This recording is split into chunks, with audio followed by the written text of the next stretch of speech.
Hello family, this is the Spider Onyx, and I welcome you to enjoy the experience of the first episode in a series of cosmic horror called the Orishan Void.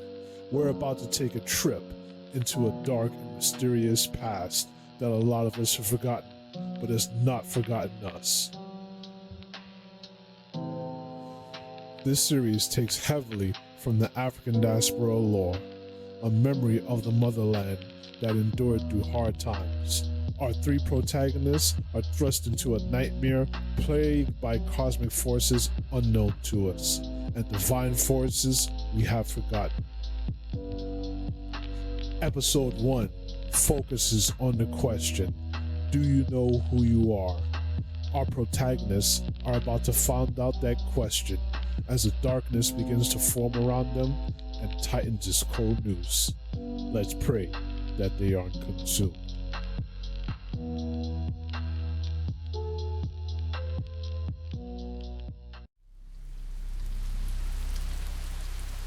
The rain tasted like rust tonight. Not surprising considering everything else that's been seeping into my life lately. It slicked the pavement on Lenox Avenue, reflecting the neon glow of Mama Rosa's bodega and the flickering streetlights in a distorted kaleidoscope. I pulled my collar higher, trying to ward off both the chill and the feeling that someone was watching me. Probably just paranoia. Harlem breeds it like pigeons breed on rooftops. I've been standing here for 20 minutes waiting for Rico. 20 minutes of dodging glances from old heads playing dominoes under the awning. 20 minutes of listening to the bass thump from a car cruising slow with its windows down. 20 minutes of feeling that familiar knot tightening my gut. The one that always came before a deal went sideways. Rico was late. That wasn't good. Rico being late usually meant trouble. And trouble, these days, felt like it was following me around like a shadow. My phone buzzed. A text from Shayla. Baby, you okay? You look stressed. Stress didn't even begin to cover it. Stress was finals week in college. This was the weight of keeping my little sister fed, paying rent on our cramped apartment, and trying not to let mama see the desperation etched into my face every time she looked at me. I typed back, just a late night. Be home soon. I lied. But what else could I say?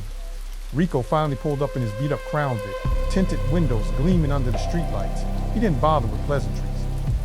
Got the package? He asked, voice low and gravelly. Right here, I said, patting the duffel bag hidden beneath my jacket. Inside were a few ounces of that good stuff. Colombian, imported through some back channels I didn't want to think about too closely, enough to keep us afloat for another week, maybe two. We ducked into an alleyway between roses and a boarded-up building, the smell of stale garbage thick in the air. Rico started counting out the cash, crisp hundreds stacked neatly. That's when I saw him. A man standing across the street, half hidden in the shadows. Tall, thin, with eyes that seemed to absorb the light instead of reflecting it. He wasn't looking at us, not exactly. It was more like he was observing something else entirely, something beyond me and Rico, beyond the alleyway, beyond Harlem itself. I shivered, despite the humidity. There was something profoundly unsettling about him, like staring into a void. You see that guy? I asked Rico, my voice barely above a whisper. Rico glanced over, then shrugged. Just some weirdo. Don't worry about it. He finished counting the money and shoved it into his pocket, but I couldn't shake the feeling that he was something to worry about. That night, I dreamt of water. Not the familiar rain-slicked streets of Harlem, but a vast, endless ocean stretching out beneath a sky choked with stars. The water was dark and deep, swirling with currents I couldn't see, and in the depths something moved, something ancient and immense, its form shifting and indistinct, yet radiating an undeniable power. I felt drawn to it, compelled to dive into that black abyss. A voice, not my own, echoed in my ear. Remember who you are. I woke up gasping for air, the taste of salt still lingering on my tongue. Shayla was asleep beside me, her face peaceful and unaware of the turmoil churning within me. Just a dream, I told myself. Just another consequence of stress and too much hustle. But as I looked out at the pre-dawn grayness creeping over Harlem, I couldn't shake the feeling that something had changed, something deep inside me. And whatever it wasn't going to let me sleep easy anymore.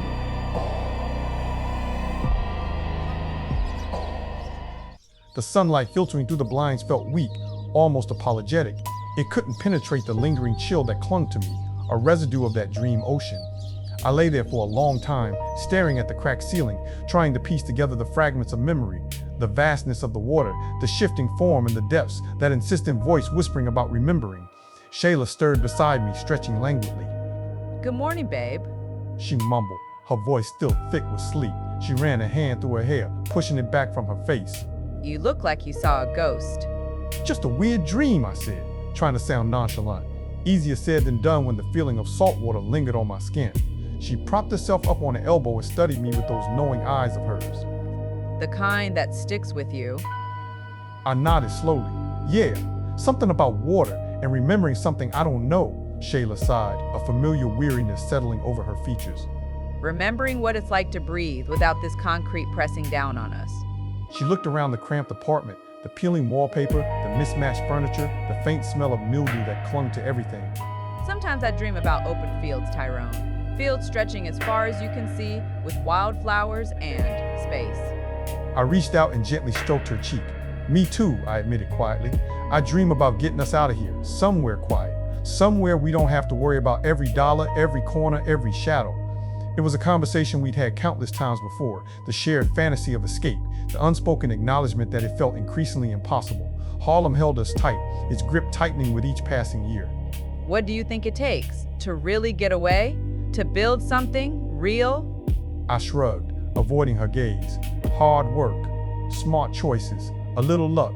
Lies, all of them. Hard work hadn't gotten us anywhere yet. Smart choices were a luxury we couldn't afford. And luck? Luck was for people who didn't have to worry about keeping the lights on. My phone buzzed, shattering the fragile intimacy of the moment. It was Rico. Need you at the docks in 30. Gotta drop. Don't be late. I cursed under my breath. The docks, always the docks. A grimy stretch of waterfront where the city's forgotten secrets washed ashore. Gotta go, I said, pushing myself out of bed. Something came up. Shayla frowned. Another deal?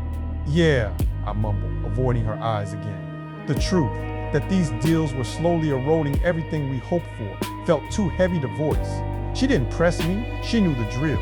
She just looked at me with a mixture of sadness and resignation. Be careful. Always am. Another lie, but one I clung to like a lifeline. The docks were even more desolate than usual this morning. A thick fog hung over the water, obscuring the skyline and muffling the sounds of the city. The air smelled of salt, decay, and something else, something indefinable that made my skin crawl. Rico was leaning against his car, a hulking figure shrouded in shadow. He barely glanced at me as I approached. Got the package? I nodded, handing him the duffel bag. Where's the money? He tossed me a brick of cash, smaller than usual. Short this time. Don't ask questions. What happened? I pressed, feeling that familiar knot tightening my gut again. Things change. Just take it and go. He paused, his eyes narrowing. And stay out of trouble, Ty. Things are getting complicated. Complicated? That was an understatement. The man from across the street flashed through my mind. Those unsettling eyes, that sense of being watched. What do you mean complicated? I asked. But Rico wasn't listening. He was already talking into his phone, barking orders in a low voice. I took the brick of cash and turned to leave, feeling more uneasy than ever. The fog seemed to press closer, swirling around me like a shroud. As I walked away from the docks, I could have sworn I heard a faint whisper carried on the wind, a single word echoing across the water. Remember.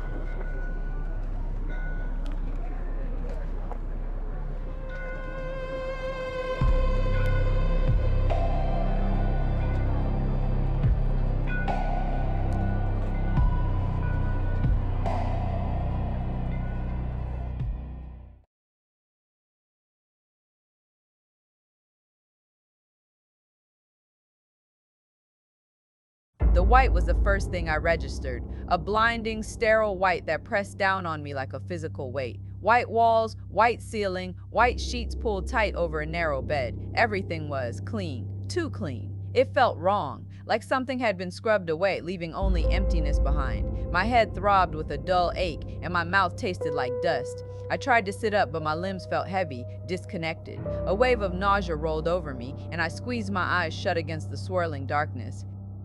Where? Where am I? Fragments flickered through my mind, flashes of light, angry voices, a scream that echoed in the hollows of my skull. My mother's face contorted with fear. Then, nothing, just a void. A nurse, a woman with tired eyes and a starched uniform, appeared at the foot of the bed. Good morning, Latoya. You're awake. Awake?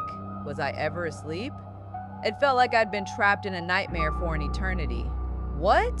What happened? She then offered a practiced smile that didn't reach her eyes. You had a bit of an episode, dear, but you're safe now. You're at Crestwood Psychiatric Facility. Crestwood. The name felt cold and sterile on my tongue, a place for broken things, for people who weren't, right? My mother, I stammered, the memory clawing its way to the surface. Where's my mother? The nurse's smile faltered slightly. There's been an incident, Latoya. It's best if you don't worry about it right now. Incident? What incident? The fragments in my mind sharpened, coalescing into a horrifying image. Me, standing over my mother's body, her eyes wide and vacant. Blood on my hands. No, that wasn't real. It couldn't be. I didn't do that. I didn't do anything, I whispered, the words catching in my throat. She was talking about things, strange things. The nurse's expression hardened. Latoya, we need you to focus on your recovery. These delusions are not helpful. Time for your medication. She reached for a syringe on a nearby tray. Medication? They wanted to drug me, to silence the voices that swirled in my head. But those voices weren't always bad. Sometimes they were warnings. Whispers of things I couldn't quite grasp but felt deep within my bones. No, I cried out, pulling away from her. Don't, they're trying to tell me something. The nurse sighed and called for assistance. 2 orderlies appeared at the door. As they restrained me, I saw it. A fleeting glimpse of something in the corner of my eye, a shimmering distortion in the air, like heat rising from pavement on a summer day. And within that distortion, a face, ancient and alien, its features shifting and indistinct. It wasn't human. It was something else entirely. The faces faded as they injected me with the sedative. The white walls began to blur, the voices in my head receding into a distant hum. But before I slipped back into the darkness, I heard one voice, clearer than any other, whispering directly into my mind, "They cannot silence the depths."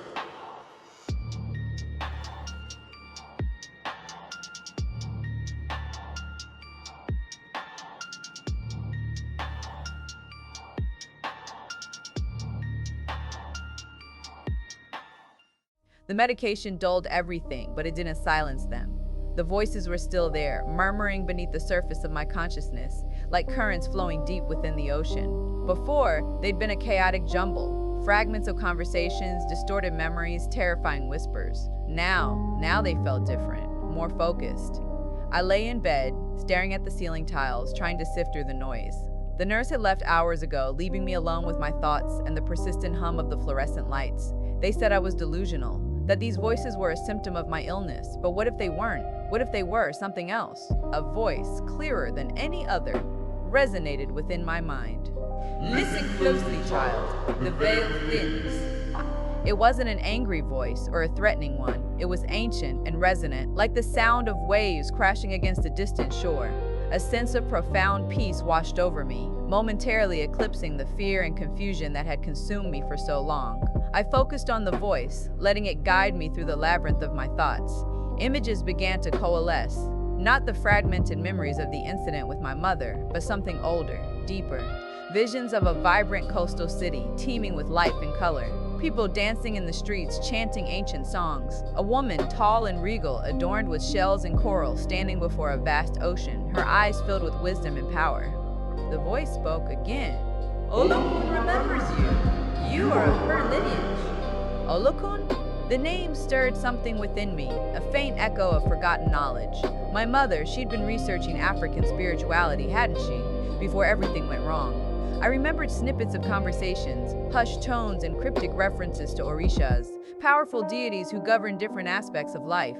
My mother had believed they were real, that they could offer guidance and protection. Everyone else dismissed it as eccentricity, a symptom of her own fragility. But now, listening to this voice within my mind, I began to wonder if she'd been right all along. Another voice joined the first, a chorus of whispers, weaving together like strands of silk. They spoke of a great darkness rising, an ancient evil seeking to consume the world. A being called Mishkahath. The name sent a shiver down my spine, even in my medicated state. It seeks to exploit the resonance, the connection between worlds. Your mother understood this. She sought to protect it. Protect what? The visions intensified, showing me glimpses of a hidden power, a wellspring of spiritual energy that flowed beneath the surface of the world, connecting all things. a power that Mishkath craved. And somehow I was connected to it. Suddenly, the door to my room creaked open. The nurse stood in the doorway, her expression unreadable. Latoya, Dr. Albright wants to see you. As I was led down the sterile hallway, I felt a surge of defiance. They could drug me, they could confine me, but they couldn't silence the voices within my mind. They couldn't erase the memories that were slowly returning. I closed my eyes and focused on the sound of the ocean. The rhythmic ebb and flow of the waves, the ancient wisdom whispered in their depths. Remember who you are. You are a daughter of Oloku, and you are not alone.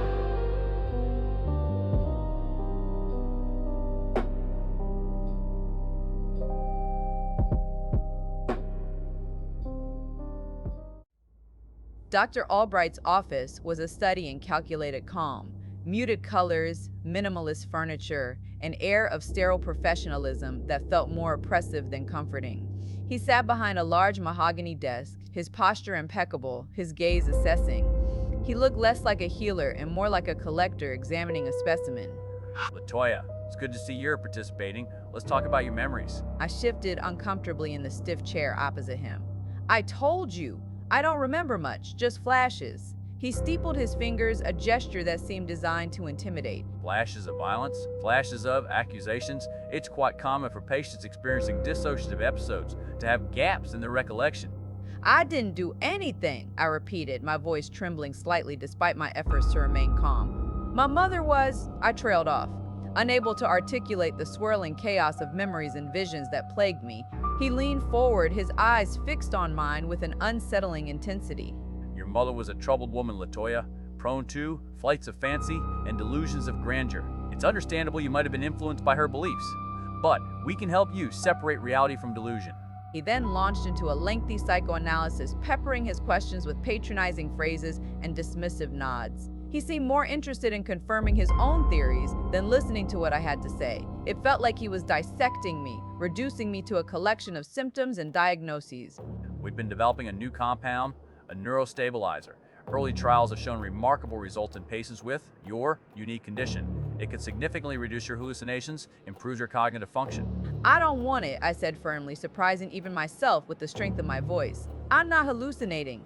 I'm remembering things you don't want me to remember. He chuckled softly, a sound that sent a shiver down my spine. Such defiance is typical, Latoya, a defense mechanism against confronting uncomfortable truths.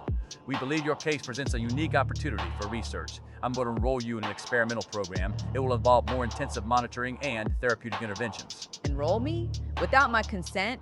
The realization hit me like a physical blow. They weren't trying to heal me, they were trying to control me, to erase the voices, to silence the memories. You can't do that, I protested, rising to my feet. I have rights. He remained seated, his expression impassive. Rights are a luxury for those who are capable of rational thought, not murderers, Latoya. Your condition impairs your judgment. Nurse Davies will escort you back to your room. As I was being led away, my gaze fell upon a painting hanging on the wall behind his desk. It depicted a solitary lighthouse standing defiant against a turbulent sea, waves crashing against its base, dark clouds swirling overhead. The scene was both beautiful and terrifying, evoking a sense of isolation and resilience. I'd been staring at it subconsciously during our entire conversation. Dr. Albright's voice stopped me. You seem particularly drawn to that painting, Latoya. Tell me, what do you feel when you look at it?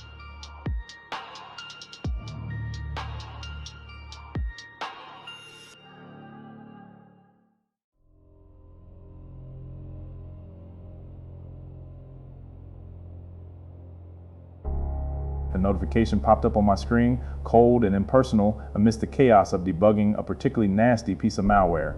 Richard Davies passed away. Uncle Richard. I hadn't spoken to him in years. Not since I was a kid, really. He'd been this distant figure, a shadowy presence at family gatherings, always observing, rarely speaking. A billionaire philanthropist with an eccentric reputation and a penchant for collecting obscure artifacts. My parents had always warned me to keep my distance. He's complicated, my mother would say, her voice laced with a vague discomfort I never understood. I almost dismissed the notification as spam, but then another one arrived. A formal legal notice informing me that I was his sole heir. Apparently, he left everything to charity except for one peculiar item, a portable hard drive. My apartment, a minimalist haven of glass and steel overlooking downtown Maryland, felt strangely empty after receiving the news.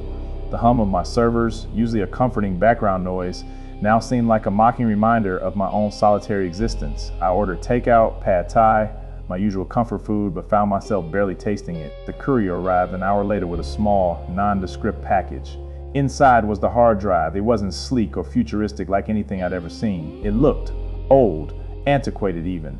The casing was brushed aluminum, scratched and worn, with a single embossed symbol on its surface, a stylized spiral within a circle. I plugged it into my main workstation, a custom-built rig capable of cracking any encryption known to man. But as soon as the drive connected, something felt off. My system registered an anomaly, a surge of energy unlike anything I'd ever encountered. It wasn't malicious, not exactly, more like resonant. The hard drive didn't appear in my file explorer. No folders, no files. Just a single text document labeled Initiation. I opened it with trepidation. The text was dense and cryptic, filled with archaic language and references to obscure historical figures and esoteric societies. It spoke of thresholds, resonance patterns, and a being referred to only as Mishkadeth. My initial reaction was skepticism. This had to be some elaborate hoax, a final, twisted joke from my eccentric uncle. But the more I read, the more uneasy I became. The language felt familiar somehow, like echoes of something buried deep within my subconscious. Then I noticed something else. Embedded within the text were complex mathematical equations and geometric patterns that seemed to defy conventional logic. They weren't random, they formed a coherent structure, a map perhaps, a key. I ran the equations through several decryption algorithms, but nothing worked.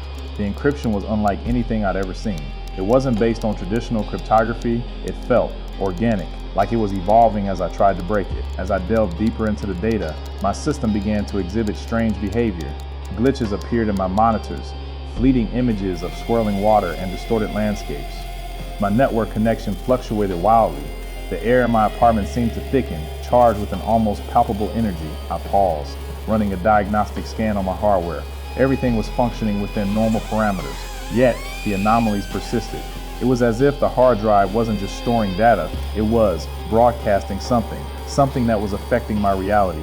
A chill ran down my spine. This wasn't just an inheritance, it was a warning. And I had a feeling that whatever Uncle Richard had been involved in, it was far more dangerous than I could possibly imagine.